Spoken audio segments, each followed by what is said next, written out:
Hi, I'm Brad Peebler, and this is Surface 2. We're going to be covering a lot of ground today, from some of the standard surfacing techniques like gradients, color filter, and translucency, all the way through to things like Sasquatch light for doing hair and fur.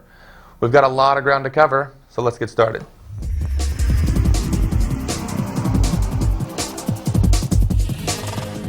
So let's take a look at translucency. The first thing we want to do is load a scene. We'll find here in our tutorials directory, and this is actually located in the root of your scenes content directory under tutorial, and it's a scene called translucency. So we can load that up right there. Now the first thing I'm going to do, you see we've got some little sort of Japanese privacy blinds here, little paper screens. What I'm going to do is I'm going to go to my surface editor, we'll open this up, and you can see right here under paper blinds we've got the frame and the paper. Now on the paper surface, you notice down here on the basic tab under translucency, we've got translucency set to 50%. I'm going to go ahead and set this down to 0 to begin with, and we're going to make a render here. So we can see here's just our standard looking ray traced effect. You've got a light in the front and a light in the back, and with traditional ray tracing, of course, you don't see through the surface. So there's our privacy screens. But the effect we're looking for is actually a similar effect to what we see right here on this table, where we've got lights behind a semi-transparent surface, so you actually see the light translucently through this surface. And if you have things in front of the light, you'll get a shadow cast. And LightWave's translucency feature will now let you do that. So let's take a look here. If we go back into our surface editor, let's set that paper surface back up to translucency of 50%. And again, we don't want to use transparency because we don't want to see the geometry of what's behind here. We want to see the shadows. So we got a little secret behind there. Who's hiding behind the screen there? Well, sure enough, it's the cow. So how are we seeing that LightWave cow changing clothes there behind the screen? Well, basically what we've got going on is we've got one single spotlight in the background here that's doing a ray trace shadow. And there's our little frame rendered with anti-aliasing, so we can take a look. And you can see as the light comes on and casts a shadow, it actually shows up through that translucent screen. Let's go ahead and take a look here at the scene. If we rotate this around, you can see, sure enough, there's the cow. Now you notice that these surfaces are not double-sided. You don't have to double-side them because translucency is applied to this surface here, and when the ray is fired onto this surface to do the surface evaluation, it'll actually check to see what shadows are hitting the back faces of these polygons. So the natural tendency is to think you have to have screens on both sides, but you actually do not. As long as you've got translucency on, LightWave will look to the back face and see what shadows are being cast, and then you get the nice translucent effect. Now the next thing we want to take a look at is color filter. Color filter is similar to translucency, but it works with transparency. So we'll go up here, and again, in our tutorials directory, we'll just use load scene. We've got a scene called color filter. And what we have here is a little church wall with a stained glass window. Now, if we go to our perspective view here, and let's just move around, you can see we have one light in the back, and that light is shining right through that transparent surface. Now, as long as I'm ray tracing this, the effect works. Let's go ahead and take a look at where we find color filter. We're going to choose our window surface, and you see under texture here on color, we have that applied as a planar image map. We learned about that in Surface 1, so pretty straightforward on the Z. Just hit automatic sizing, and that gives us that nice stained glass window effect. But under advanced, you'll find a setting called color filter right here. Now if we turn that off, just turn that down to 0, and let me go ahead and change our camera settings here. We'll turn off anti-aliasing for the moment, just to do a test render. And we'll make one rendered frame. And you can see the light actually shines through the transparent polygon here, but what hits the floor is just the regular light's rays, the regular color of the light. What we want to happen is as the light passes through this surface, we want it to pick up the color of the surface there. And since it's transparent, if we go back to our surface editor, make sure we have the window surface selected, go down to color filter, turn it to 100%, and make the render. And now you can see the effect of the light coming through, streaming, and hitting the ground with that nice color filtered light right through there. So a very simple effect to activate, but gives you very dramatic results. This is a great way for doing all kinds of glass, stained glass, that sort of effect. So you can see translucency and color filter can really add a little extra something to your surfacing to make it a lot more photorealistic. Now another attribute we have for photorealism in LightWave 3D is soft reflections and soft refractions. And these are found on the Environment tab on the Surface Editor. And what these do essentially is they make tiny micro perturbations on the surface when you do reflections or refraction. So what happens in the real world when you see shiny surfaces, very rarely do you see a perfectly mirrored flat surface, unless you're looking, of course, at a mirror. But when you see things shining off of a car, for example, or even off glass, or you see things refracting through glass, you'll notice the reflection is not perfect. And as you get further away from an object that's being reflective, the things that are like touching the reflective surface will be very much in focus at the base and then sort of get more and more fuzzy as they fall off. And this is because of the tiny little pores on that surface. That's essentially what soft reflections and soft refractions will simulate. Let's take a look at where we set that up and what the effect looks like. We'll go back into our tutorial directory and we'll load a scene called Soft Ref. That's soft reflections and refractions. And you'll see here we just have some simple geometry, basically just some spheres on a flat plane. And if we go to our Surface Editor, you'll see under our Environment tab here, under the reflection options, you'll see reflection blurring, and under refraction options, you'll see refraction blurring. Now we've got two objects and two surfaces. One is the ball reflective and one is the ground, okay? The ground surface there. Now, what we want to do is actually set the ground to have a little bit of reflection blurring. So it's going to set this to 50%. Before we do that, however, I'm going to leave this at 0. I'm going to make one render of just this scene without any of the reflection blurring so you can see the ray tracing there. And you can see here's our final render. And you look, it's a gorgeous render. It does have a little bit of post-processing on it. It's got a little corona for adding the bloom here and a little bit of digital confusion for the depth of field effect. But what you'll notice is the reflective surface here on the spheres and on the ground is perfect. It's perfectly reflective. So it's perfect, but in an imperfect manner. In other words, this is not photorealistic. Okay, it looks gorgeous, but that's really not the effect that you'd want to see. This should actually be kind of roughed up. So if we go back to our Surface Editor, choose the ground surface, set our reflection blurring, we'll just go to 50%. And now we make a render. And you can see now in the final render, the surface of the table actually looks a lot more realistic because the normals, essentially, of each of the polygons there as they're drawing have been perturbed, so it gives it a more rough, realistic-looking surface. Let's take a look at a quick comparison. We'll go between the reflective 100% and 50% soft reflections. Now the nice thing is you can dial that number in, so if you think this is a little bit too severe, you can go somewhere in between. In fact, if we bring up our image properties here, just by hitting the P key while we've got that panel open, we can actually compare those two images to each other. So if we go ahead and put the other one in the background here, set my blend mode horizontal, you can see the reflections as we go across from perfect to rough. And you can also set this to just a dissolve mode and go about halfway, and you can kind of see, get an idea of how it would look if you added in varying amounts of that effect. Okay, so that's just soft reflections on the table. Now what we're going to do just for contrast is open our Surface Editor again, and on the sphere surface I'm going to set reflection blurring to 100% and I'm going to set refraction blurring to 100%. Okay, so any surface, you'll notice in the render here, some of these guys have some caustics effect. Okay, so we want to go ahead and rough all that up. So if we go ahead and make a render, and you'll see there now in our final render, you'll see now we've got the nice roughed up, almost crystalline looking spheres now. And again, I set it to 100% just to show you the contrast.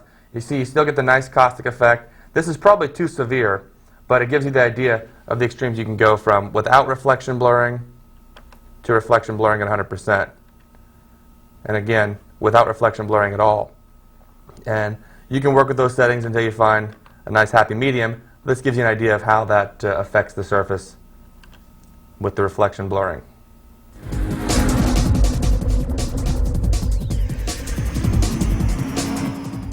The next thing we're going to cover is gradients.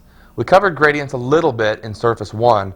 We're going to show you a little bit more advanced usage of the gradients. There's a lot of controls on the gradient panel that we didn't touch on. Let's go ahead and get started.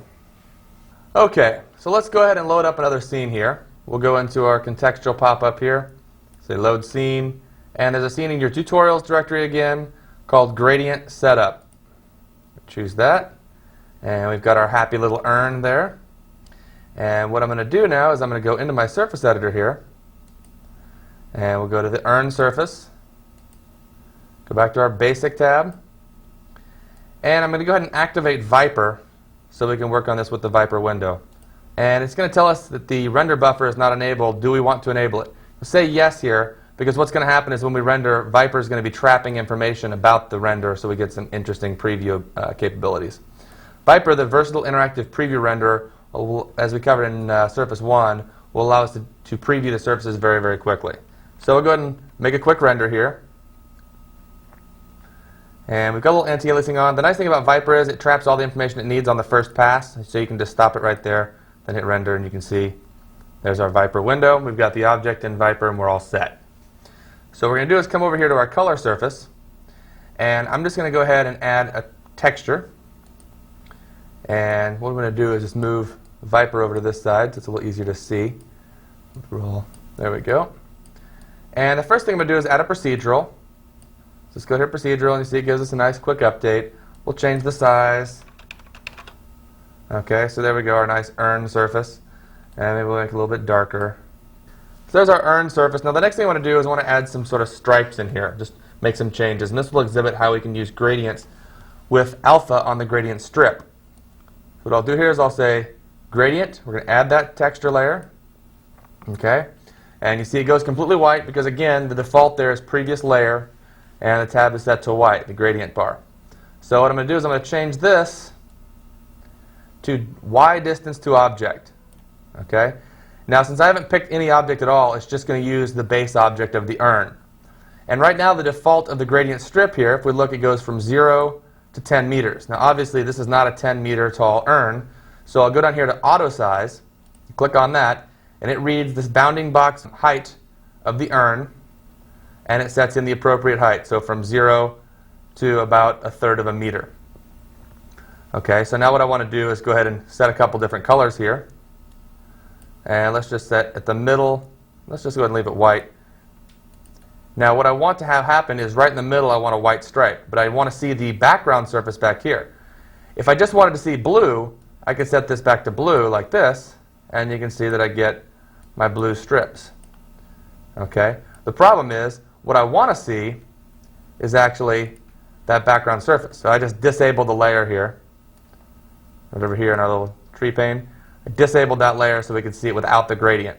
So I actually want to blend in the gradient on top of this. So instead of trying to change this color, I'm going to set an alpha value. So you can see here, alpha channel at 100%, set that down to 0, and it starts to blend out. Go down to this bottom one here, set that down to 0 as well, and now you can see the stripe is a little too fat. So if I create another key here and then just drag it up, that's going to clamp it off. So another key here, drag it up, and clamp that off as well. And you can see these keyframes I just created, they've got a little bit of white on them, and they've also got a little bit of alpha. So if we just set that to 0%, and this one to 0% as well, we can start to clamp that off and get that little stripe. And of course we want to blend that in a little bit as well, so we'll set that to about 50%, and you can see now how you get the nice blend from that alpha stripe. And again, you can add as many of these as you want. If you want another little one here, let's choose that guy, make it white, and then bring its alpha up a little bit. You can see we just added a ring right in there. And again, you can go in and set the alpha to whatever level you want to blend it in to the degree you like. Okay, now the next thing we're going to do is talk about using alpha channel in a different manner. This is alpha on the gradient strip, but as we discussed before, there's also alpha channel in the blending mode. So let's go ahead and take a look at how we'd set that up. Go ahead and clear this layer here. And we go back to just our regular texture. And what I want to do is I'm actually going to add a bump map to the surface. So come over here to bump. And we'll just leave our Viper window up there so we can see it in our zoomed in view. And we'll set this to procedural texture. And we're going to set it to crumple. And we're going to dial down the value significantly. Make it a tiny little bump map. So now you can see we've roughed up the bump on the entire object here. That's a little bit too severe, so we'll just go ahead and turn this down a little bit. Okay. Now what I want to do is I want to smooth out certain areas on the object. Okay. Let's say, for example, this thing has been handled a lot, and so the area in the middle of the object is going to have less of a bump. It's been smoothed down. So we're going to add a gradient layer.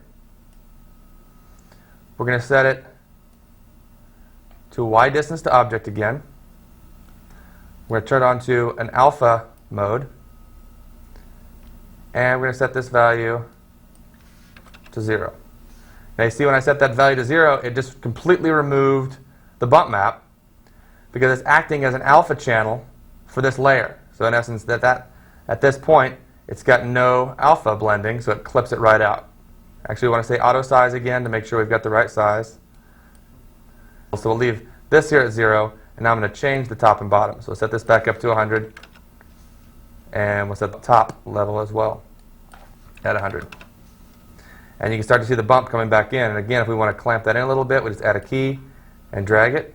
Add a key here and drag it. Now this is a little bit confusing because the tendency is to want to think of that gradient strip as up and down on the y-axis because that's the way it looks on the screen. The problem is the gradient strip can be applied to any different input. Right now we're using it on y, but it could be z or x. So the beginning of that strip at the very top is just the start point. It has nothing to do with actual y distance in space. Let's take a look here at what I'm talking about. You'll see here at the top of the gradient strip it says start is 0 meters. Okay? This is essentially when we're using the distance to an object, this is at the pivot point of the object, which in this case is the base. So this value here relates directly to the base.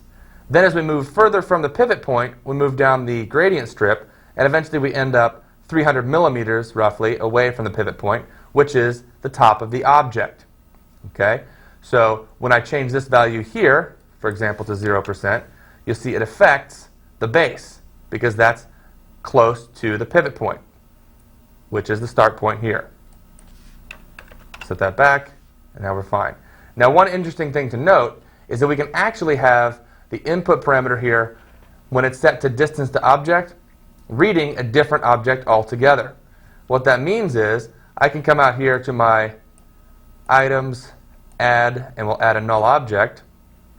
Okay, and we'll call this grad control.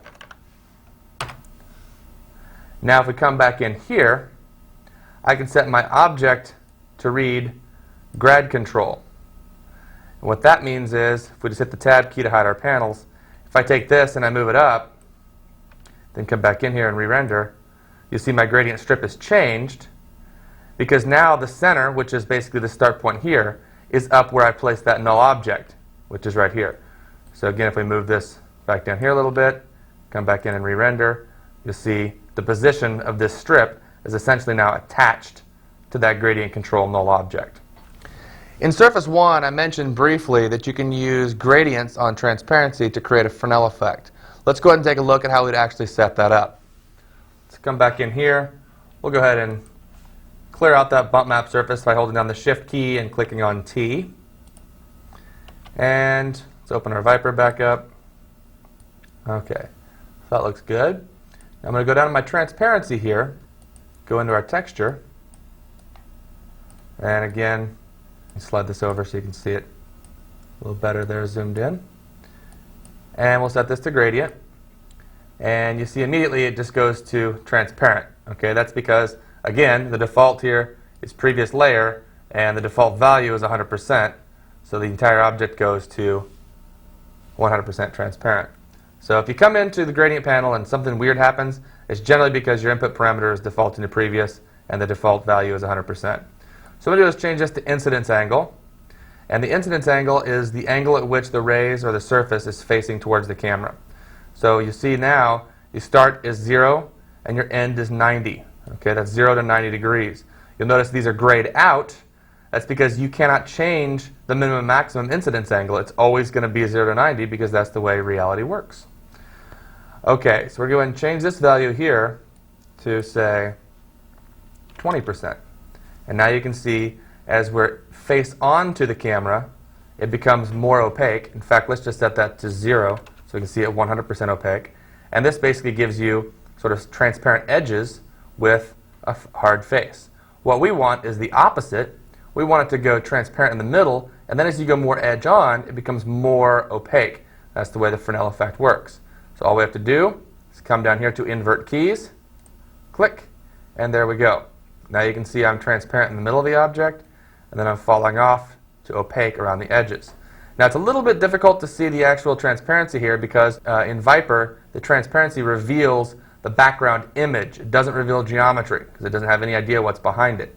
So again, what we're going to do here is we'll go to our options on the surface panel, set the background to checkerboard. Now we come back out, and now you can see a little more clearly. There's our opaque edges, and there's our transparent surface in the middle. You'll notice that we've got, just set a little bit of refraction index is already set here. Let's set this back down to 1. And you'll see now that's just the regular transparency. Okay, let's open up the gradient panel again. And we'll bring up Viper. And for Fresnel, what you want to do actually is you want to tweak with these values just a little bit. So we're going to go ahead and go down to the first one, and the value shouldn't be 0. It should still be a little bit transparent on the edges. Let's set that to about 5. And then let's also leave this at about 85. And then we're going to take this here and slide it up. And so you can see when you grab a keyframe, let's go ahead and delete that real quick. When you click in the space here, the new keyframe that's created gets the value at the swatch where you clicked it. So now I've got 6% transparency. I can click and drag that up, and that's going to adjust the fall off. You see as I drag it closer to that, it's just going to leave a smaller area of transparency. A couple of interesting things about these little handles here. If you right click on this little widget here, it flips inside out, and that means it's locked. I can no longer move it at all. Okay, so if you get something in the place you like it, you right click and it's locked. We right click again and it's unlocked. Of course on the Mac, that's your option key and just a regular click, unless you have a multi-button mouse, in which case it's also a right click. And again, on the right hand side, you've actually got a little X. X marks the spot for delete. Boom, it's gone. So let's drag this out a little bit more. And that's sort of approximating the Fresnel effect I was looking for. The next thing I would do is add a little bit of refraction. So if we come back out here, I showed you a moment ago, had some refraction on the surface, so we'll go ahead and turn this back up like this, and now it starts to get refractive. You can also add gradients to the refraction index. Now here's something interesting to note. When I was working on the transparency, because transparency is a percentage, it made sense to me that I was working on a percentage here, going from 0 to 100. With refraction, the refraction index is just in floating point units, so its default is 1. I've set it to 1.25 now. If I set this to incidence angle, you see again I've got values of percentages. Okay, so how does that relate? Well, that means this percent of this value. So if I started out here, and we'll set this, let's set our 2 keyframes there.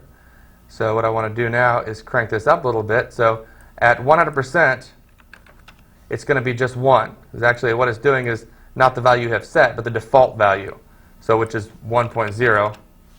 So 100% equals that 1.0. And if I change this then to 125, that gives me that 1.25. Okay, now you can see I go from 0 to 100%. You can now change your refraction angle through the object, which is pretty interesting. As you move that along, you can change it so that as you get more edge on, you're getting more or less refraction. Let's just set it 0 here and 115 there. And you see as we get more towards the edge, the refraction gets stronger. You got a pretty cool effect using the gradients on refraction and transparency. Now there's another input parameter for gradients called weight map. And a weight map is a value that you can apply to points in Modeler. We cover that a little bit in Model 2. Let's go ahead and take a look at Modeler. We'll go ahead and apply some weight map values to the urn and then show you how we can use gradients to affect that. So let's just go back over here. We're going to go ahead and clear out our scene again. And let's just load the same scene back in, but now it's back in its default settings. So we've got our gradient set up, and there we go. Now we've got the hub active, so I'm going to go ahead and choose my urn object, click on Modeler, and it automatically comes in. If you don't have the hub on, you can just go into Load Object, and you'll find this in the Household directory. It's called Urn 2. There it is right there. All right. Hub will automatically transfer it. Again, if you don't have it, just go right into Household and load up Urn 2. Okay, so here's our little subdivision surface urn. And what we want to do is apply a weight map. And I'm not going to go too in-depth here. We're just going to apply it. And we covered that already in the modeling tape. So what I'm going to do here is I'm going to go down to New Weight Map, and we'll call this Urn Surface. And I'm going to set the initial value down to 0. Okay, and now I've got my urn surface weight map applied to this object. What I'm going to do now is go under Map, and I've got a weights option. We'll click on that, and I'll bring up the numeric palette.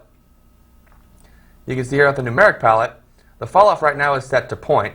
So if I just click and drag, it's only going to be applying to 1 point at a time, which, that's not exactly what I want. I want to apply to a whole area.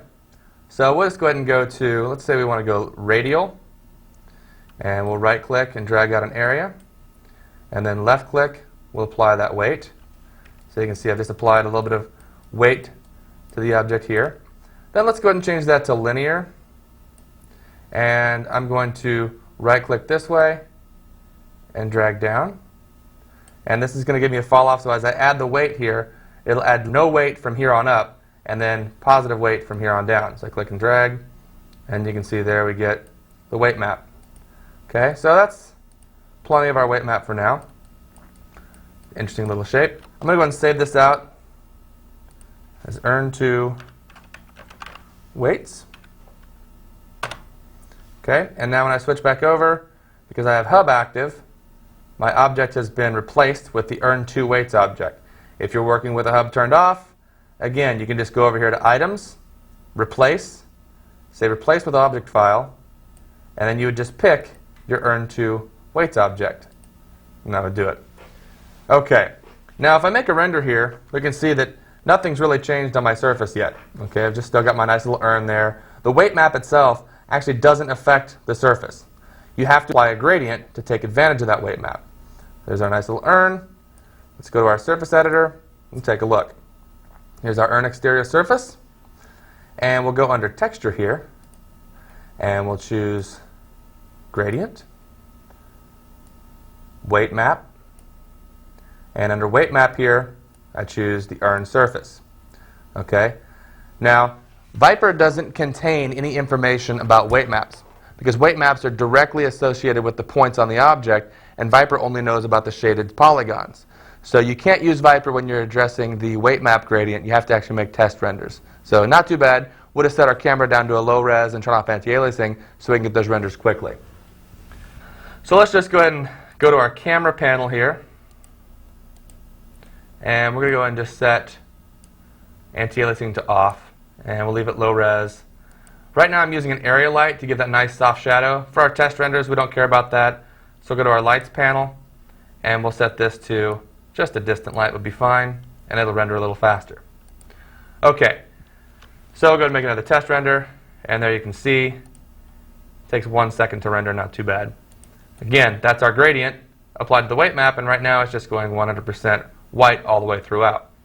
Now you'll notice something about the weight map gradient start and end points. It starts at negative 100% and ends at 100%. Okay, so it doesn't go from 0 to 100, it goes from negative 100 to 100 because that's the normal boundaries for weight maps. All right, now my weight map only went from 0 to 100, so I want to go ahead and create a keyframe here at parameter of 0%. And this is really the range that's going to affect my weight map. What I'll generally do is just good practice is once I've got this set up, any changes I make to this keyframe, I'll actually change to this one as well, just to make sure I don't get any spillover or any keyframe blending on this side of the key. So once again, we'll set up a different color here, and let's just change that color, make it kind of blue, and make a render. And now you can see where the weight map was applied here and here, I've now got this blue color, then it fades off to white here. Okay, you'll notice that the blue up here is a little lighter than the blue down here because this weight map was lighter when I applied it. If we jump back over to Modeler, you can actually see here we have the weight map on top. It's not quite as deep red as it is here on the bottom. Look over to Layout, and again you can see where the hottest area of the weight maps are now being affected by the blue gradient color, and where the cool ones were here, you go back to white.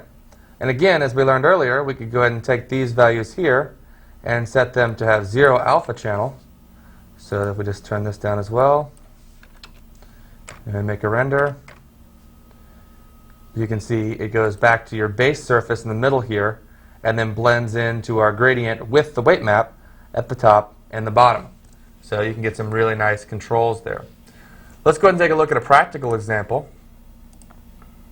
Go back over to Modeler here. Let's clear our scene first so we have a nice fresh workspace. And we'll go ahead and close all our objects. Okay, what we're going to do is load up an object here from our characters directory called Blotchy Dog. Okay, and we've got our cool little blotchy dog here. I'll go ahead and turn down my subdivision surface level so it's a little quicker. There we go, and we'll go ahead and go into our texture mode. Now this guy's a pretty cool object. Got this from our friend Blotchy, and the reason he's cool is because he uses weight maps for all of his surfaces.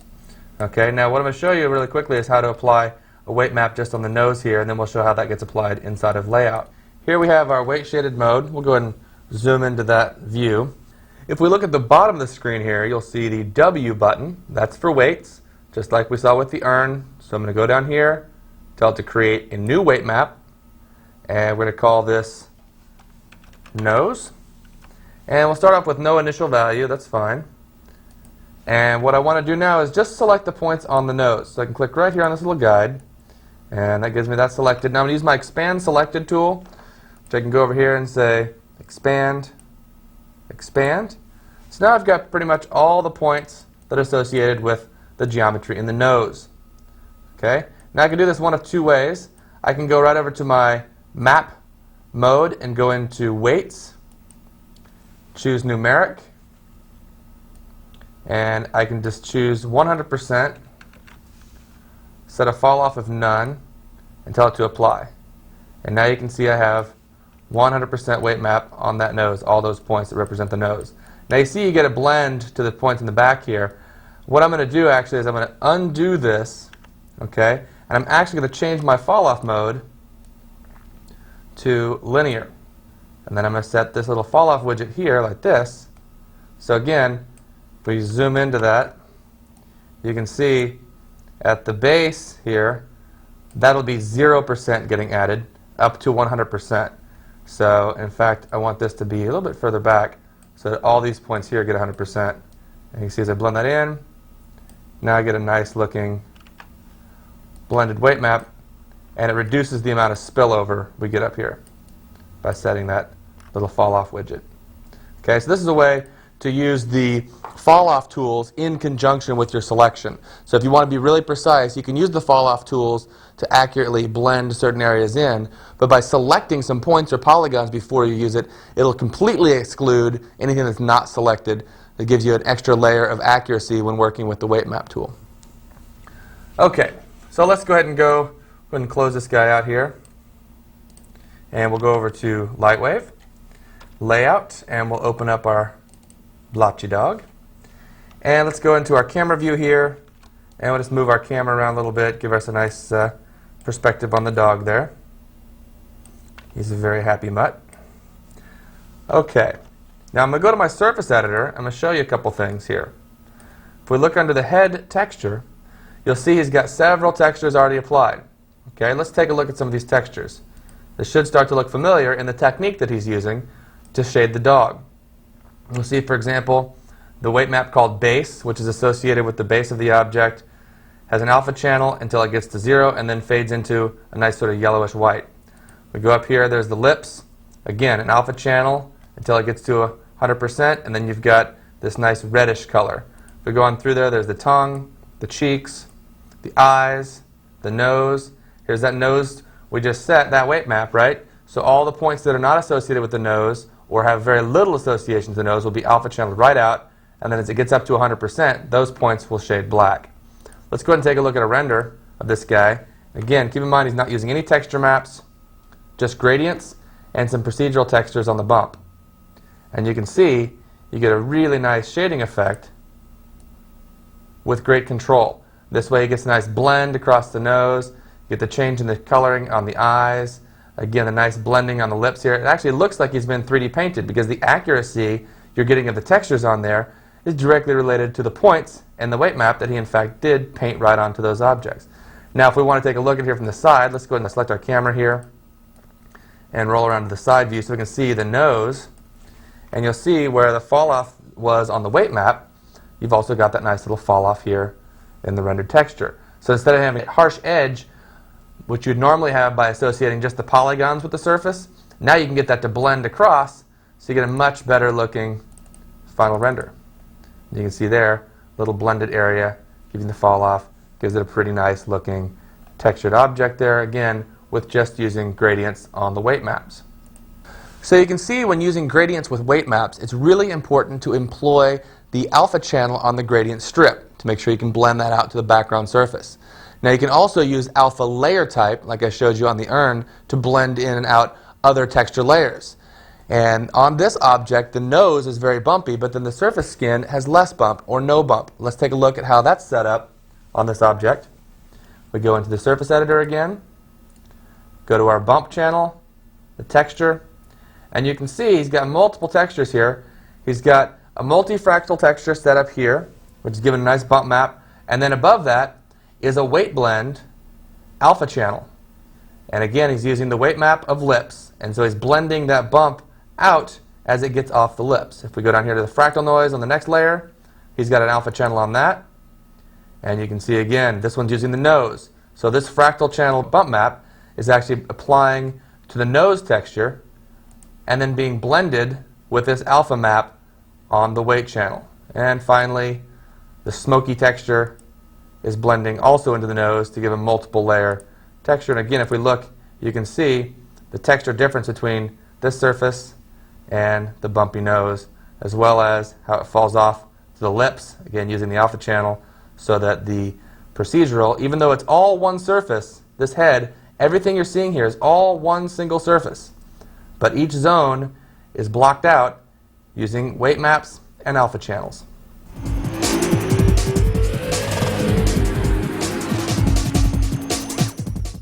Now we've been talking extensively about weight maps. And obviously weight maps are just a way to assign different values to independent points on your model file.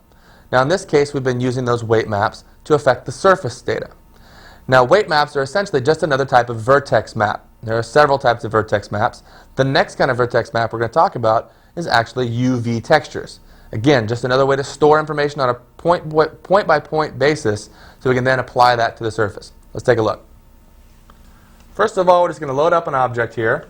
And once again, inside of our objects tutorial, there's an object here called race flag. Actually, race flag underscore proj, and that stands for projection. Okay, if we load that in here, you can see there's a little object here. Not too exciting, a little race flag. And what I'm going to do is I'm going to go ahead and go to my surface editor here. And in the surface editor, we can see under the diffuse channel, we have a projected image of the checkered flag. Okay, and it's projecting on the z-axis. What I'm going to show you is a couple gotchas about projections, and then I'm going to show you how we can solve that utilizing UV maps. Now in this case, because we're working on a projection map, you can see first of all the map doesn't fit the object very well. We used automatic sizing and it sort of scaled the image. We want these checkers to be uniform size, so we'll go to scale here and we'll just set them to 3 by 3. Okay, and you can see by doing that now I've got my edges off a little bit, so we can change our position a little bit until we get it to where we want it. just a little bit further. We'll just go right about there. Okay? Now what I'm going to show you, the interesting thing about projections is that inside of Modeler, where we're working here, projections are world coordinate based. Okay? What that means is if you can imagine inside of Modeler, as we're projecting that image along the z-axis, it's just the image sits there in space. Okay? That means it's not actually attached to the points. And what's going to happen then as I start to move points around is that texture is going to seem to slip. Let's take a look at what happens.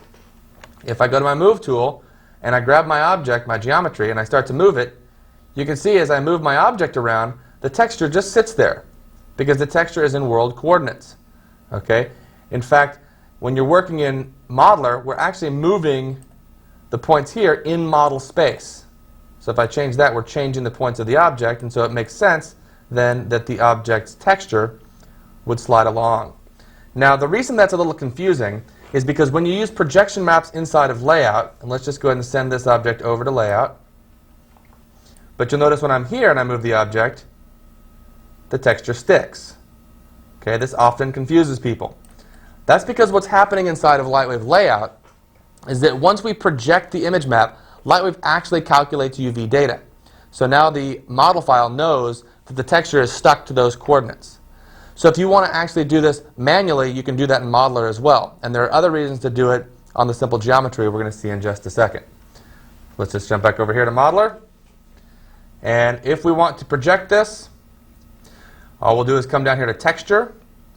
We say New Texture. Choose the Z-axis. We'll call it Flag. And we'll tell it to Automatic Size. Say OK. And now I've created a UV map for that object. Now what I need to do is go to my Surface Editor, change my diffuse texture settings from planar projection to UV. And once I've done that, you see my texture has disappeared. That's because I haven't chosen the UV map to apply it to. So inside of the Surface Editor again, we choose UV Map Flag, and now it's stuck right on there. Okay, now what you'll notice is if I move my object now in space, the texture sticks to it. Okay, because it's been UV mapped. Now depending on the type of object you're working on, projections may be just fine. If you're working on flat objects or perfectly spherical or cylindrical objects, you can use any of LightWave's projection map types, and once you're in LightWave and it projects, it'll stick to the surface. So if you deform the object inside of layout with bones or displacement maps, it's no problem because those UVs have already been established at the beginning when you load the model file.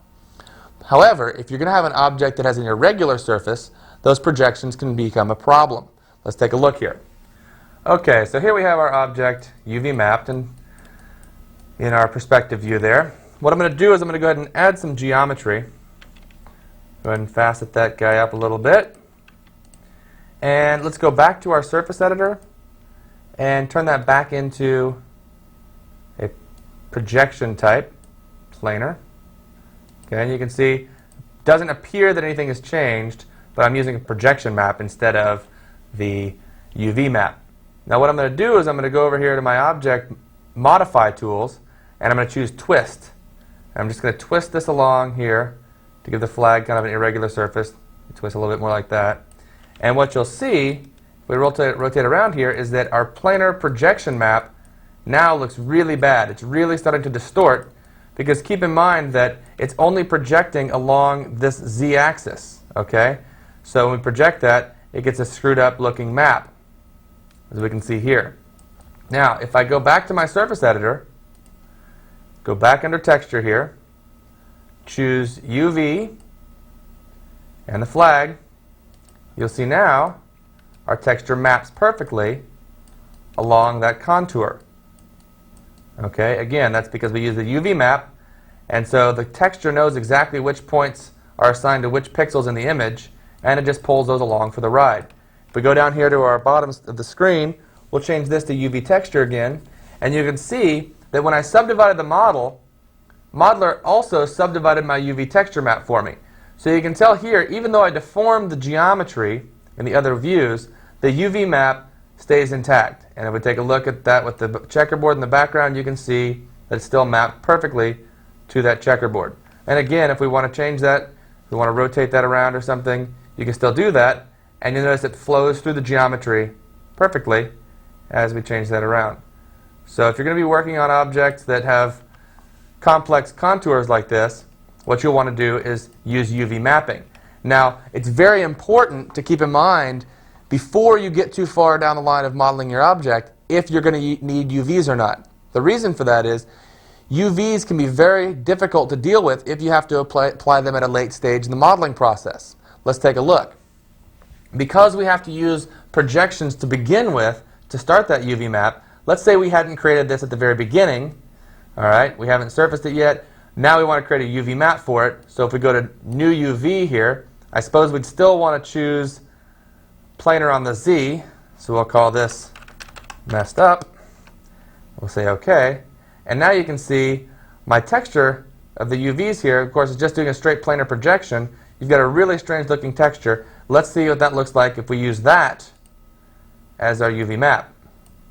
Okay, you can see it's just as messed up as it is if we use planar projection. And now you'd be tasked with the dubious effort of having to go in here and clean up those UVs by dragging points around. And I don't even know how you would unwrap something like this. It would be a terrible, terrible mess. But it is possible. You could sit there and drag points, move these things around into their original positions. But you can see that would be hours and hours of endless fun. All right, you don't want to have to do that. So keep in mind, if you're going to use UV mapping, it's always better to map it at the beginning and let Modeler do its best to continue to add the UV map coordinates in as you add geometry. And as you deform the geometry, everything's going to come along perfectly without any mess.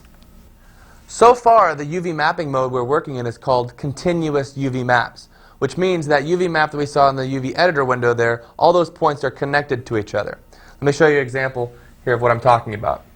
If we go back down here and we choose our UV texture again, in our little window here, so you can see there it is. Let's turn off the image so we can just see the points. Now if I go in here and select, say, some of these points right here, let's say we want to drag these points around. Okay, we want to change the positions of those guys. You notice if I move them, the UVs around them are affected as well because they're connected. Okay, so this is really important. If you have specific parts of your image that you want to apply coordinates to, you want to drag those around, you don't want these other coordinates dragging with you for the ride. So in this case, it's a little strange because the texture is so uniform, the image there. Let's take a look at an object that's a little bit more obvious. So we're going to go ahead and close all our objects here. And I'm just going to go ahead and make a box. So I'll reset our view here. And this is going to be a little product box. So just stretch it out here, make it a little bit taller than it is wide. And that's fine. Okay, very good. Now what I need to do is I need to get an image that I'm going to map on this little box here. So go to our image editor and load up under food here in our images directory, food, light dew. And there's our image here. You can see we've got a front, a back. This is actually designed for a soda can, but I'm going to show you how we can take this same image and apply it to this box using only one UV map. What we'll do is we'll start down here by creating a new UV texture, and we'll call this all box. And I'm going to choose my projection mode, and this time, rather than using planar, I'm going to use Atlas. And Atlas is a special type of mapping mode inside of LightWave that actually looks at your geometry and takes every polygon and tries to lay it out so that it has its own space inside that UV coordinate area. Let's take a look at the result. We go ahead and say OK. You'll see down here, let's turn off our texture. And you can see each polygon now has its own little space on the UV map. Pretty cool. Now what we want to do is put this image in the background so we can see how that lines up. You can see obviously LightWave just sort of chose arbitrarily. So we're going to have to do some cleanup there. But before we get started on that, we need to go to our surface editor, texture, and apply that UV coordinate. We'll call that all box. Okay, so you can see doesn't quite match up. There's a wacky looking package. So what I want to do is I want to say, okay, this is my front of my box, and you can actually choose the polygon here, and you'll notice that the polygon in the UV map area shows up as well. See, as I select the polygon, so you can actually see the polygon and the UVs that coordinate to that polygon both highlight. It's a very nice way to be able to choose what you're going to edit. So we're going to choose that guy, and we're going to turn on our image again, and I'm going to make that stretch out to fill up this LightWave box here. Now here's what's going to happen as I start to move that. Notice how the other points start to move as well. And you can see the texture is starting to deform here on this side also. The reason that's happening is because I'm in that discontinuous UV mode. Okay? In other words, all the UV coordinates share points. So what I need to do is make it so they don't share points. So to do that, we'll deselect our polygon here. And I'm going to go over to my Detail tab. And there's a tool called Unweld. If I unweld it, basically that's just created duplicate points for every UV coordinate. So if I go ahead and select the polygon now, I can freely move that, and you can see it's detached from the other coordinates. So I can move that there. We can stretch it up and out, depending on how far we want to go. You continue to go. You can tile it if you want. Go outside that UV space. We'll just make it fit right in there. Kind of center it up towards the bottom. And then I'm going to do the back side. And the back side is just going to be also going to say LightWave. So we'll stretch that down and over. And you see I can actually use the same exact spot on the image, or I can go over here and use this one. Doesn't matter. Okay. And if you want to flip that around, you can go over to Map, UV Flip.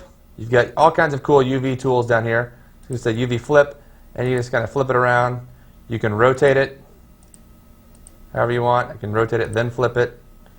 And you just keep messing around with it. See, I've actually now oriented that around, so I've got them both facing the right direction. Another thing I can do is go ahead and choose one of the side caps here.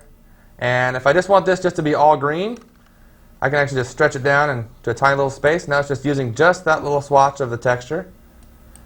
And let's go ahead and choose the other side, and we'll put the nutritional information over here.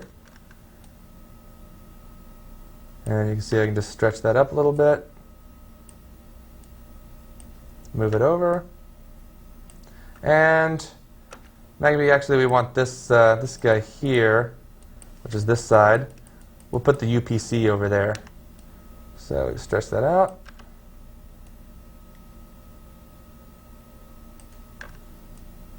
And you see how quickly and easily you can do that. And now you've got all your box mapped with one image. And again, you can see my textures backwards here, so that's no problem. Again, you can use your UV flip and rotate to spin those around however you want. There we go. So nutritional facts.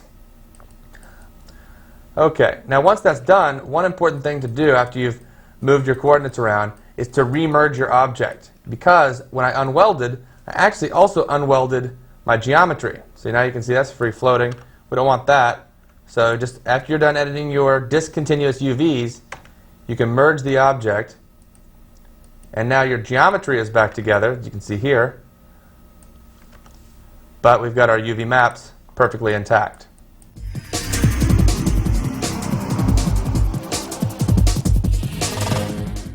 Now that we've covered weight maps and UV maps, there's another type of vertex map we want to cover, which is a color vertex map. This allows us to actually shade each point with a given color, and it'll blend between those to shade the polygons. Let's go ahead and take a look at how we'd apply a direct color map and how we can use the airbrush tool to paint color maps onto an object. Okay, here in the modeler we're going to go to Load, File, and we'll choose out of our household directory the urn 2. Okay, and there it is, there's a nice little urn. And what I want to do is I want to color this with a vertex map.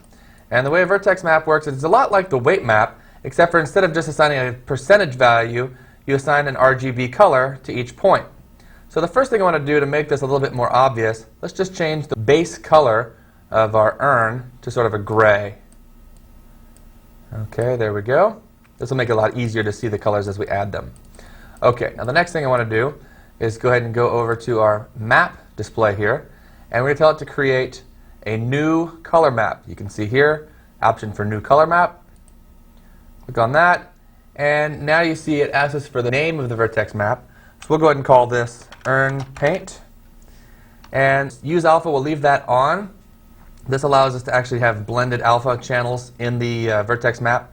And then you can tell it to apply to a surface, so it'll automatically set that up on your surface settings. So we'll go ahead and say yes. It's going to choose the urn exterior. Okay. Right now nothing changes. If we open the surface editor, you'll see, however, that on the Advanced tab, under Vertex Color Map, there's the Earn Paint Color Map assigned already. So that's the step that Modeler just took care of for us. If we didn't tell it to automatically assign that, we'd have to come over here and assign that ourselves. But just so you know, this is where that resides. Now what I'm going to do is I'm just going to pick some points here. So I'm going to use my point selector, and I'm just going to do a lasso tool right around here, just around that belly band. And we're going to change these to maybe red. So to do that, we'll come over to our Map tab again, go to Set Map Value, and this is a little bit tricky. The Set Map Value requester is a generalized requester that works for all different types of weight maps. It works for endomorphs, UV maps, works for vertex maps, weight maps. So it has to have a generalized interface, so it doesn't have a color entry, it just has a floating point value. So what that means is, instead of 0 to 255 for your colors, you'll use 0 to 1, okay, which is essentially 100%. And you won't see RGB and alpha, you'll see 1, 2, 3, 4. But once you understand how those correlate, it becomes a little simpler. So let's go ahead and take a look here. I can actually set this to percentage if I'm more comfortable working in percents. We'll leave that to general, and we'll say 1 on red. And you also have to add some alpha value here, otherwise it's going to be transparent. So we'll say OK, and now you can see it's added on each one of these vertices a 100% red all the way across. And you'll notice that as you look closer here, it's actually blending from the red to the gray. And we'll select the points right above it. And let's go back to set value. And this time we'll make those green rather, RGB. And you can see there we blend from the red into the green. Okay. Now this is a nice precise way to add colors, but not so exciting. What I want to do now is show you a little bit more interactive way to create the colors on your map, on your object. So we'll go to our airbrush tool here, which is also under map. And you can use the airbrush for a lot of different things, but in this case we're going to use it to paint the vertex map. So what we'll do here is you've got some options. First of all, you've got your color choice here, you've got your alpha setting. Those are the two most basic things we need to get set straight away. So we'll go ahead and set this to a nice blue. And then you've got the radius and the strength. Now the radius, you can set this here, but you can also set it by right-clicking inside the view and dragging. Just like you do with magnet or dragnet or some of the other operators, you can drag out that effect radius. Then you can set the strength. Right now it's set to 10%, which basically means each time you hit one of these points, it's going to add 10% of that color. So I just keep clicking or painting over it like this, you'll see it progressively gets darker. You can see how it's sort of painting in there. The faster I go, the sort of lighter it's going to be. So I'm just going to kind of paint on here, actually kind of a marbly texture. So just kind of paint along here. If you want to change the strength, if you want to paint faster, you'll notice when I hit it, it actually paints quite a bit darker very quickly. And let's continue to paint like this. So it's almost like 3D painting. You're not creating a texture map, so it's not exactly like that, and you're limited to the resolution of your geometry. But one thing you can do, if you want to trick it a little bit, is you can actually increase the geometry of your object, paint that on there, and then bake that into a map. And I'm going to show you how to do that here in just a little bit. Now another thing you can do is you can change colors on the fly. And let's just go ahead and change to a greenish color. And we'll set the alpha channel to about 50%. And so that's going to kind of blend in with the alpha. And you see how it's kind of subtle now because I've added that alpha channel. But this way I can get multiple colors inside a single vertex map. Okay, so it's going to paint along a couple more spots.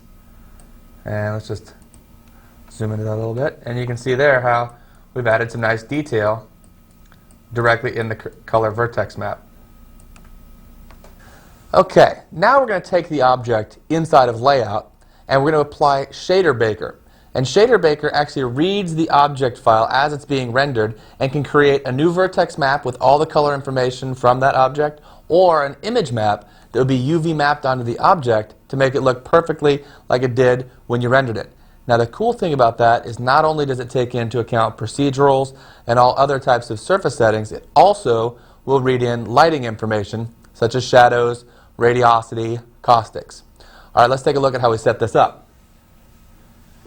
First of all, one thing we're going to do is just take this guy in, and we need to have a UV map for the object so that we can create a texture for this with the Baker.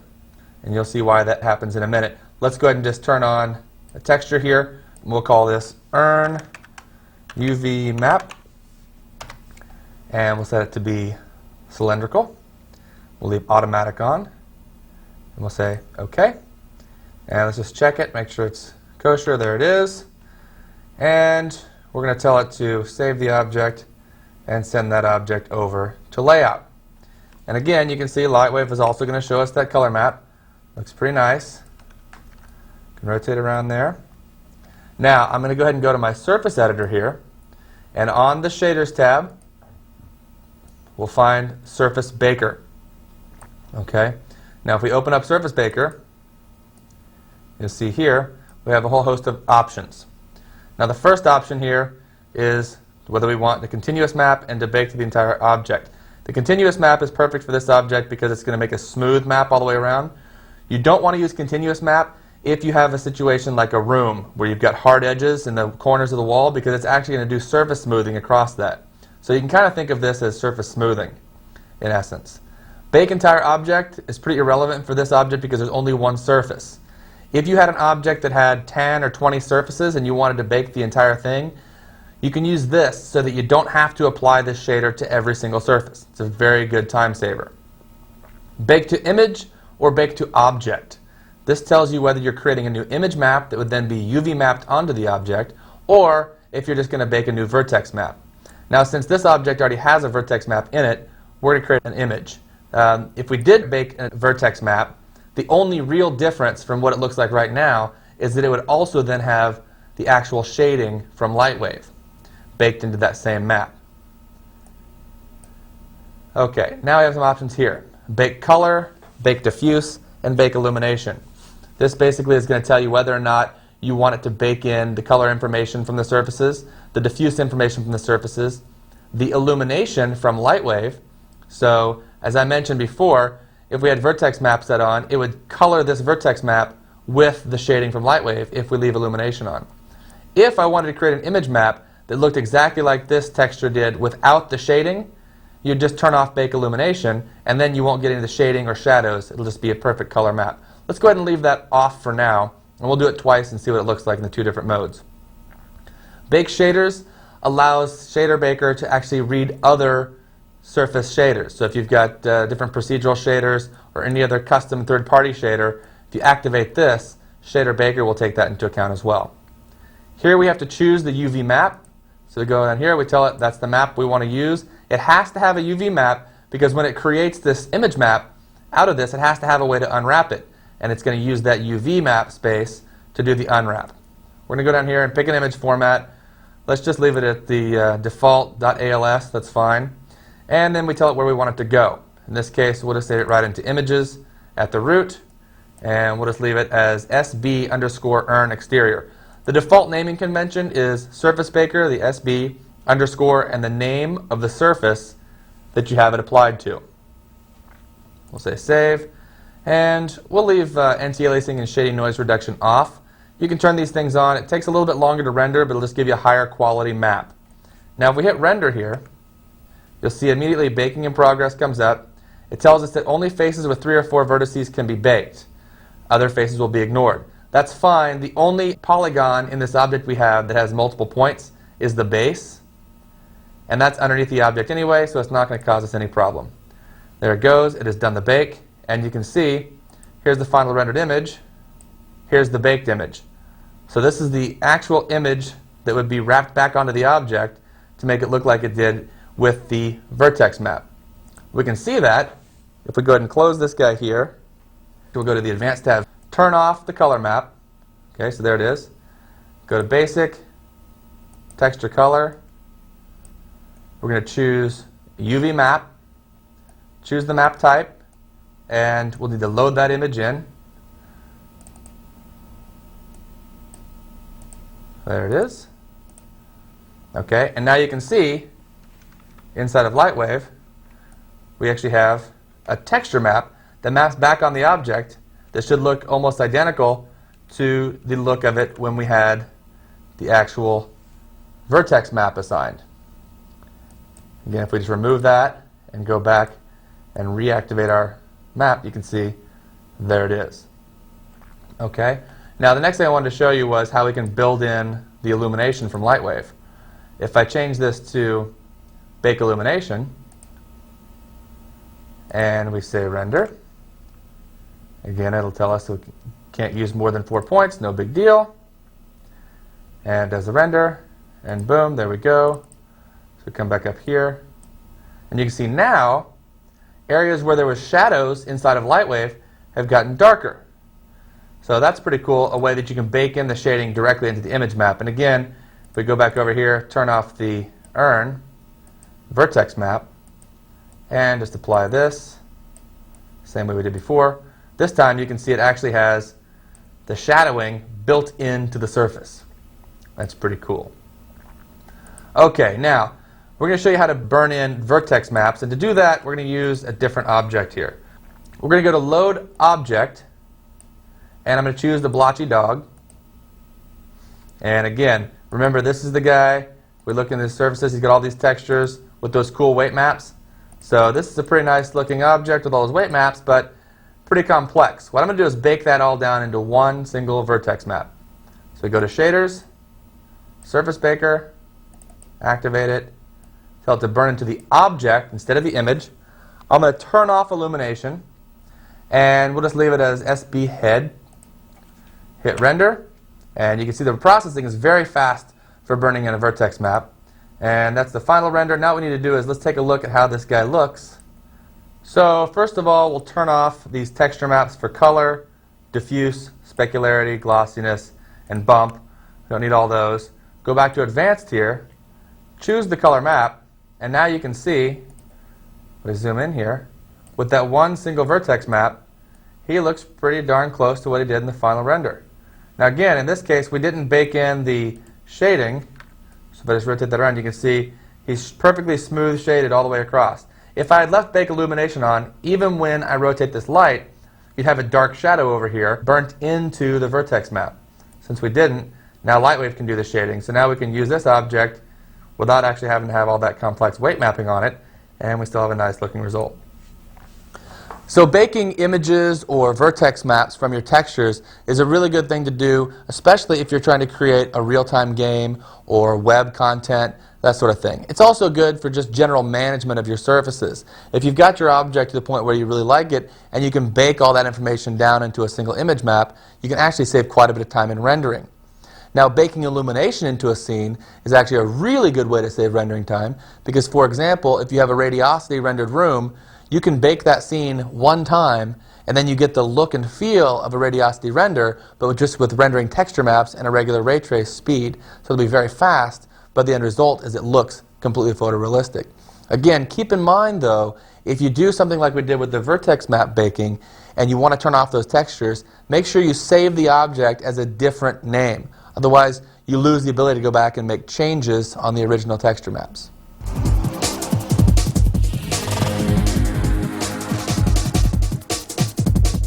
The next thing we're going to cover is the use of Sasquatch light for adding hair and fur to your characters. Now technically, this isn't a shader or a surfacing attribute, but we still consider it part of the surface. Sasquatch is a plugin that takes advantage of pixel filters and displacement handlers to get information about the geometry and then add the hair and fur through a pixel filter. But it's still changing the surface of your object, so we think it's relevant here. Plus, it's just fun to put hair on things. So let's take a look at how we'd set up a little Sasquatch. We're just going to go ahead and use our object that we previously surface baked. And again, we'll go to our camera view here. Let's just move it in a little bit. It's a nice perspective there. And as I mentioned, Sasquatch is two plugins. The first one is a displacement handler. So if we go into item properties for the object, under deformations, you'll find a plugin called Sas Light. That's our Sasquatch Light plugin. Now, before we go and set any attributes there, we're going to go to our Scene tab, go to our Image Processing options, and under Pixel Filters, we'll also activate Sas Light. Now, in here, you'll see we have some options. This is the general controls. And you've got your anti-aliasing level. 2 is a good place to start. We've got Receive LightWave Shadows, Self-Shadowing. Right now, we're just going to turn on Self-Shadowing. And we're going to tell it to cast shadows from all spotlights. Okay, there we go. And we'll say OK. And now what I need to do is change my light type. So if we go back here to our perspective view, you can see right now our light is a distant light. Go ahead and move that over here. Make sure we can see the object through the light. And we'll go to our light's properties, change that to a spotlight so Sasquatch can take advantage of it. Go back into our camera there, and let's go ahead and turn that on to a shadow map shadow. That'll just make it render faster. Okay, instead of changing anything, let's actually, just for fun, do a test render with just the default settings. You can see Sasquatch comes in here and it actually generates its own shadows for the hair, and then it does its rendering. You can see Sasquatch is actually very, very fast considering we're generating an actual hair render here. And there we go. And that is one massively fuzzy dog. But gives you a good idea. You can see the quality of the Sasquatch hair here is actually pretty darn good considering you rendered that in 16 seconds. Alright, well, we can see we need to do a little bit of tweaking, so let's go ahead and take a look at how we get started with that. We'll go under our Objects Properties and just double click on the SAS Light option. That's going to open up our SAS Light panel here. And I can tell the first thing we needed to change was the length of the hair. So we'll just change it. Let's cut that in half. One of the interesting things to be aware of in Sasquatch is that a lot of these values are set at percentages. The reason length is set at a percentage is because depending on the object you're working on, you don't want to always be doing calculations about, okay, this object is, this is a 10-meter object, so we have to make sure the hair is, how big is that? What Sasquatch does is Sasquatch evaluates your geometry and looks at the relative size of the object and then creates a nice looking length of hair that would go appropriate to that surface. Then you can set a percentage to reduce that on the object itself. You'll notice also in the length here, it shows us next to our percentage, it shows us the actual length. So if we change those values, it's going to show you, okay, now we have 25.55 millimeter hair. If we set that up to 100, it's going to be 1.4 meter hair, which is roughly the size of the object, which is obviously way too long. So let's just set that back down to about 31%. And again, the fur density is going to tell us how many hairs get plotted in the skin. In this case, we'll leave that at 50%. And let's make another quick render. Okay, and we can see here now in only 12 seconds, we've got our hairy dog. He's a little less hairy now. Obviously, as the hair gets shorter, you can start to see through the hair here when you're face onto it, and you might want to set up your density. Now, something else you'll notice is the nose is hairy, his tongue is hairy. I won't make any comment about that. Inside of his mouth is hairy. The reason for that is, remember earlier when we worked with the dog object, I pointed out that he was comprised of only one surface for the entire head. These surfaces here all relate to the eyes. The head itself, which includes the tongue and the lips and the nose, that was all separated through weight maps. So what I've got here, I'm going to replace this object right now. We'll just go to Items, Replace. And we've got another one here called Blotchy Dog Furry. We'll say OK. And this one, you can see, actually has different surfaces. I've got a different surface for the skin, different surface for the lips and tongue, and a different surface for the nose. So this way, if I go back into my object properties, go into Sasquatch Light, you'll see here we have an option for Apply Fur to All Surfaces. In this case, I only want to apply fur to named surface, and that surface is called Head. Now we'll render again. And now we can see the final render. You'll notice now it's not applied to the nose, it's not applied to the inside of the mouth, and we've got a nice furry surface all along the head there. Now one thing you might want to do to sort of blend this in, obviously I can crank up the density, but another good trick is to more closely match the color of the scalp to the color of the hair. So again, we'll go to SAS Light.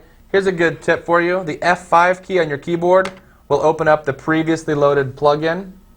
I'm going to go ahead and click on the color swatch here and add that to a custom color, or record down the color values. I know it's 150, 102, and 72. And we'll go to the surface editor. We'll go to head here. So we'll set these values. We'll just type them in here. 150, 102, 72. Okay, so now I'll have the base be closer to the color of the hair, and that'll help to blend it in a little bit. The next thing we'll want to do, of course, is add some more hair density, and that'll just make the fur a better coverage overall of the fur, so it'll also help to fill that in. Okay, there we go. You see that starts to match a little bit better. And again, like I said, last thing we want to do is actually just turn up the fur density. We'll make that about 80%. And you'll see now, as it fills in, it'll actually fill it with a much higher hair count. So these patchy areas, sort of our dog with the mange here, starts to get a little healthier. Okay, and there you can see as it starts to fill in. Still, as you go edge on, of course, this is the way it is with hair. This hair doesn't have much drooping, so most of the hair is sort of sticking straight out from the character. And you'll notice when you see hair surface that sticks straight up, when you look edge onto it, of course, it's going to look very transparent because it's very thin. One way to solve this is to add a little bit more drooping, and then the hairs will start to overlap each other and obscure those patchy zones. So once again, we'll go into our Sasquatch panel, and on drooping here, we can increase that. Make that about 75%.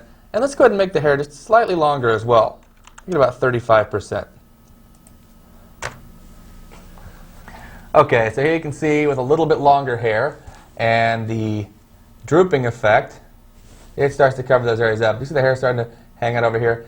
Now again, you can add Sasquatch light to multiple surfaces. So another thing you can do is you can change different surfaces in different areas to make some hair longer. Maybe you want some whiskers. You can select a couple polygons here, have some long whiskers coming out. You do all kinds of nice things there. Another thing you'll notice is we changed the surface color to match the same color of the hair, but it still seems quite a bit brighter. What you have to keep in mind is that hair actually in the real world shades quite differently than skin does. It shades differently than any other material really because it's a very translucent surface. So what you have to keep in mind is Sasquatch is designed to render its surfaces exactly like hair would react to in the real world. So this darker hair is happening because we're using the effect of the shadowing. So each little hair is casting shadows on the hairs next to it, which means you're going to get a little darker shade. So to account for that, we can of course just dial down the surface of the skin as well. All right. Let's go ahead and take a look at a couple more properties here on Sasquatch. One thing I want to point out is frizz. Okay, the frizz value is basically going to sort of randomize the lengths of the hair. Not the lengths, but once they get a little longer, it'll randomize the path of the hair. So let's make these a little longer. Let's turn our fur density down, back down to 40%, and we'll go ahead and set this back up to 60%. So we've got a little longer hair, and then I'm going to crank my frizz up to about 65%. And you'll see once we make a render here, the hair will get longer, but it'll also get more tangled and gnarled up. So if you want to create sort of a bushy head with lots of crazy hair, you'll want to add a higher frizz amount. So you can see up here on this hair is a really good example. Let me go ahead and use my magnify tool here, and we can pull this down. You can see instead of just being a straight hair, the frizz effect has caused these things to all go kind of cattywampus. Kind of go all squirrely there, zigzagged effect with the frizz. All right, so you can get some nice effects that way. The next thing I want to talk about is the clump size. Let's turn our frizz back down to about 30%. Now the clump size is going to tell you how big each clump. Basically it's putting in random patches of hair and then putting a number of hairs around that. So if we set the clump size higher, you'll get bunches of hair in little blocks. So you can create sort of a more mottled hair look. So let's go ahead and go to our clump size and turn that up to about 80%. And let's reduce our size again back to about 50. And we'll say OK. OK, so what you can see here, if you look right in this area, this is a really good example of the clumping. You can see right in here, these little blotches here, those are clumps. The rest of it's a little hard to see because of the drooping is pulling it down, and this is pretty dark hair. But this will give you bunches of hair kind of spread out. And this also works really nicely for fur. If you're doing short fur, you want to create like stuffed animal fur, and you want thicker looking patches, you'll do that with your clumping settings. And again, you can set up some more clumping. Let me turn the grouping down a little bit, and we'll activate a little bit more clumping as well. That'll work in conjunction with the clump size to increase that effect. Okay, so now that that's rendered, you can see, again, now that we've added more clumping, we probably want to turn our frizz down a little bit because it's really jumbling it around. But here you can see these clumps here. You'll notice how it's coming out in larger bunches now. You will magnify that up. Bunches here, bunches there. So instead of fine hair everywhere like we had earlier, up in here, you're getting these bunches of hair with the clumping effect. So you can see very quickly we've created quite a wide assortment of fun looks for our little hairy dog. That's the basics of Sasquatch. Of course, there are some other settings you can play around with in there, but it's pretty addictive. Once you get started putting hair onto your characters, you're going to have a lot of fun. The next thing we want to cover with Sasquatch, though, we've been talking about short fur and even short hairs. We want to talk a little bit more about how we can actually use geometry to comb the hairs to make longer hair, even braids and that sort of effect. Let's go ahead and take a look at how we would do that. Okay, let's go ahead and clear the scene here. And there's another scene in your tutorials directory called Sas Braid. This is a Sasquatch braid. And what we have here, this is actually a bone chain inside of some geometry. To do long hair requires some special geometry for Sasquatch. So we'll just jump into Modeler here. And you can see it's got the braid loaded in. Now you'll notice this braid model, these are actually, they look like spline curves, but they're actually splines that have been frozen into 2-point polygon chains. So if we just zoom in here, you can see if we do some selection here, these are just tiny little lines that are all connected together to make that long curve. And you can see that here. Another thing you'll notice at the base of the curves, there are these 3 little green guys here, 3 little green lines here, here, and here.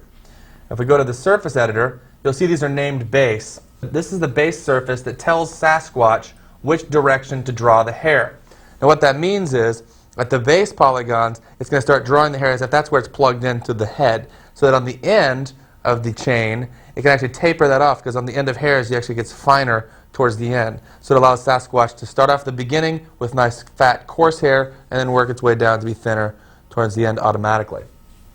Okay, let's go ahead and go back over to layout, and we'll go ahead and let's just do one straight test render so we can see how this looks, and then I'll show you how we set that up. Okay, so there's our render, and again you can see here just toward the base of the object where those base polygons were, and you'll notice as it gets down to the end it does start to thin out and give you that nice realistic thin look towards the end there. So you have a very nice looking Sasquatch braid. Now let's go ahead and take a look from some of our Sasquatch settings. We'll jump in here, and again you can see we've got set up to make long hair using guide chains. Okay, before we were having it apply fur to the named surface. Now we're telling it to use the guide chains. And then we just have to give it a surface name, which the blue surface lines were called hair. Of course, the fiber color, click on that, you pick your color. Pretty straightforward. Then down here, this is where we get into the long hair settings. You've got the lock width and the fiber density. The lock width itself is how thick each bunch around these guidelines is going to be. So if we crank that up, let's just go ahead and set that to 22%. Let's look at our original image here. You can see this is at 11%. Let's go ahead and generate it at 22%, and you'll see each one of those little bunches gets quite a bit thicker. Okay, so now our render's done, and you can see here with the double the lock width, you'll notice each lock is much thicker. If we go ahead and go back and forth here, you can see there it is at the 11%, and watch how they pretty much double in scale when we go to 22%. See, you can see it pretty obviously down here, the different locks going larger and smaller. Okay, so that's our lock width. Then the other one is the fiber density, and that's essentially how many hairs are going to be in each one of those locks. So if we turn that down significantly, we'll do a much quicker render because there are far fewer hairs going in. And now you can see how each lock maintains pretty much the same width that it had with that thicker setting, but now there's far fewer hairs in each bunch. Okay, so pretty straightforward controls there. That's one of the great things about Sasquatch. It's very easy to use, but still gives you very dramatic results. Then of course over here you've got coarseness. This is going to set up basically how thick each individual hair is. Glossiness, specular, diffuse. These are all very similar to what you'll find on the regular surface settings. Hue vary and brightness vary allows you to randomly change the fiber brightness and hue throughout the hair. If you didn't have any of this on, the hair is going to be very sort of unnatural looking, because hair does have quite a bit of variety in it. And so you can see in here, it's pretty subtle, but it does really sell the effect of having the different colors. You can see especially when we get in the thicker hair, how you've got some hue and brightness change through there randomly. Okay, so that brings us to the end of Surface 2. We've covered a lot of ground and showed you some new toys to play with. So I hope you enjoy the tape, and until next time, keep on surfacing.